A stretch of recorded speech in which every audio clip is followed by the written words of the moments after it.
Kenya is home to one of Africa's best-known political cartoonists, Godfrey Mwampembwa, better known as Gado. For the past 2 decades, Gado has used satire to make some salient political points and to hold power to account, not just in Kenya, but throughout East Africa. His work was published in the Nation Media Group and its flagship paper, the Nairobi-based Daily Nation. That all ended 3 months ago when Gado was fired. The circumstances are in dispute, but according to Gado, the pressure came from the top, not just the top of the media group, but from the government of President Uhuru Kenyatta. In Kenya, media freedoms tend to ebb and flow. In 2010, the country trumpeted its constitutional reforms that guaranteed press freedoms. But with elections coming up next year and with groups like Al-Shabaab from neighboring Somalia posing a security threat, some of those guarantees are not worth the constitutional paper they're written on. The Listening Post's Nick Muirhead now from Nairobi on Gado and what his story says about the state of the news media in Kenya.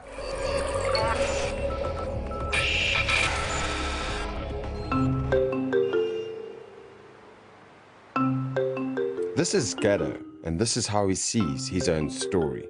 I have religious leaders, terrorists, politicians, crooks, lawyers, feminists, and so forth. And what it says is, in your everyday work, you're probably going to annoy a certain section of the society, certain people. To tell critical stories, then you have to criticize people of esteem in society. I mean, people who are considered to be leaders or people who are considered to be opinion makers, you know. They drive the national agenda. So he is right in saying that he has offended almost everyone.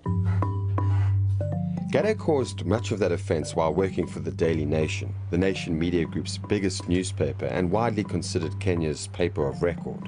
Like most political cartoonists, it was often his visual devices that made his points and made him enemies. Like in 2011, when Deputy Prime Minister, now President Uhuru Kenyatta, was under investigation by the International Criminal Court for alleged crimes against humanity, Gado attached an ICC ball and chain around his leg. He put a turban on Deputy President William Ruto because of his alleged complicity in an illegal land grab involving a Sikh businessman. But it was this cartoon, published in January last year, that depicts what Gado called the sins of Tanzanian President Jakaya Kikwete, that was the beginning of the end for Gado at the Daily Nation, even though the cartoon was published in neighboring Tanzania in the Nation Media Group's regional paper, The East African. It was one of the things that really just spoke to what was happening in Tanzania that often wasn't spoken about. Tanzanians, by East African standards, are politically active, but not as aggressive as, say, your Uganda or your Kenya. And so speaking about these things in a fashion that Gado did was something unnatural and perhaps even refreshing for them. I don't think it's one of my harshest cartoons that I've done. I mean, I've done far much critical and far much ferocious drawings in the past. And so I was very surprised that caused the East Africa to be banned in Tanzania. When the Kikwete administration banned the paper, the Nation Media Group scrambled to Tanzania to do some damage control. To keep the peace, Gado agreed to take 1 year of paid leave. But when the cartoonist tried to return to work, he was told that his contract would not be renewed. It was an unexpected end to a 2-decade-long working relationship, a symbiotic partnership where one party offered a platform and the other a satirical bite that would help earn the Nation Media Group a reputation for not pulling any political punches. But Gado is not the only journalist to be forced out of this news organization in recent months, and the question here in Nairobi is what's going on at one of Kenya's most influential newspapers. In January this year, managing editor Dennis Galava was fired after he wrote a critical op-ed about President Kenyatta. Then in March, the Sunday news editor Mugumo Munene and investigations editor Andrew Tiye were also fired in unclear circumstances. A lot of fingers are pointing at Tom Mshindi, who started as a journalist at the paper, then spent some time on the corporate side of things as the company's chief operating officer before returning to the news side as editor-in-chief.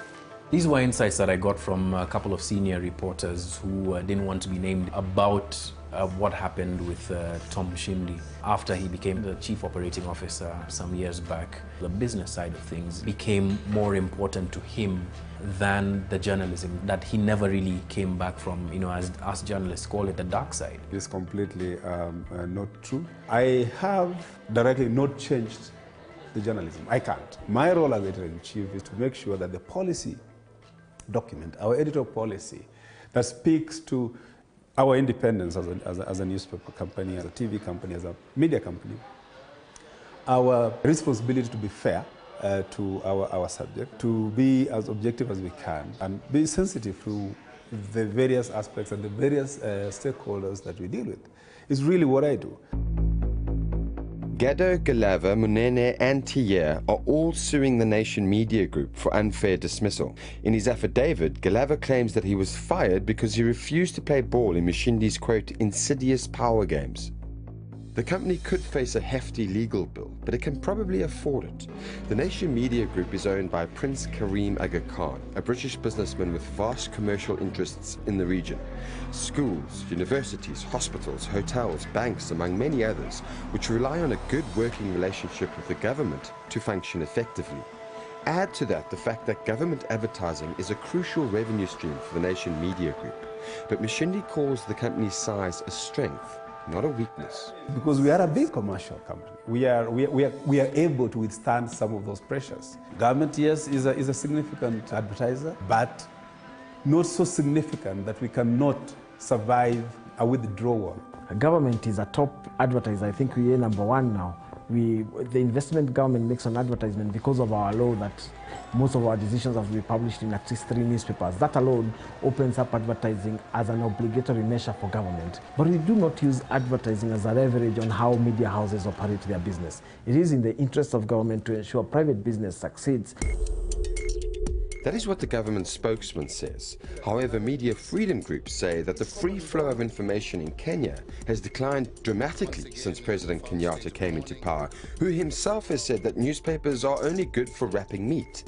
It's a complicated story, so we asked Gado to sum it up in a cartoon about Kenya's media landscape. This is my view, that the media has abdicated its role. And I've used the famous the emperor without cloth and twisted it around, and what I have is the media without cloth, because I pretty much feel that the media in its own way has abdicated its role as the arbiter in public matters. I believe that we are still very much executing this role, because I could challenge the cartoonists and say, what are we not doing currently? We are reporting very aggressively issues around corruption. We are reporting very aggressively around the inadequacy of institutions. We are focusing very aggressively on the performance of the public bodies. I think that there's a changing of guard even at the lower levels, entry-level journalists.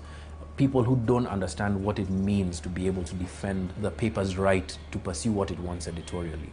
And that potentially is a dangerous thing, because then they'd be more malleable to commercial interests, then they'd be more malleable to pressure from the managerial side of things, which other hardened journalists wouldn't have been. It had never been an issue for editors to be sacked. So when stories about editors started coming up in the media and online critics picked it up, then the perception of the public is that there is something wrong with their industry. If that is the perception, then the reality is that Kenya's media lack credibility. That leaves them and the Kenyatta government exposed, which is what Gado, the cartoonist turned media critic, is saying in his own way. On the download now, our viewers on the state of the news media in Kenya. When I first received the news about Gado being fired, I felt devastated about it, because I believe Gado was a great influence to the youth. He brought a new idea to the political world by putting it in a funny way. You can really understand what is happening in the political world, and I believe he should be given a new contract so you can get back to reading newspapers. One big problem that I've had with the Kenyatta presidency is the use of terrorism as a label to arrest journalists for actually reporting on the news. Terrorism has been used as an overreach to actually impede on media freedom.